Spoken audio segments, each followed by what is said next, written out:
এই লোকটি যখন বাচ্চা ছাগলটির সাথে খেলছিল, হঠাৎ বাচ্চাটির মা এসে বাচ্চা ছাগলটিকে শক্তভাবে কেড়ে নেয়। এরপর তিনি মাটিতে একটি লাইন আঁকলো এবং লোকটিকে সতর্ক করে বলল, এই লাইন অতিক্রম করা যাবে না। কিন্তু লোকটি সাহস করে নির্ভয়ে সেই লাইন অতিক্রম করলো। ফলে মা ছাগলটি তাকে ধাক্কা দিয়ে পাহাড় থেকে ফেলে দিল।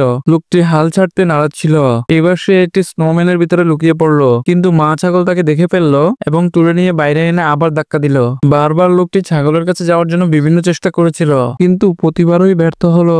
অবশেষে রাগান্বিত হয়ে লোকটি একটি ফাইটার জেট নিয়ে আসলো এবং ছাগলের দিকে একটি মিসাইল নিক্ষেপ করলো, কিন্তু তা ছাগলটির কিছুই করতে পারলো না। অবশেষে লোকটি আরো একটি মিসাইল নিক্ষেপ করলো। ছাগলটি আকাশে লাফ দিয়ে লোকটিকে অনেক জোরে আঘাত করলো। এর ফলে ছাগলটি তার নিজের বাচ্চার সাথে ধাক্কা খেয়ে পাহাড়ের কিনারে গিয়ে পড়লো, আর বাচ্চা ছাগলটি পাহাড় থেকে পড়ে গেল।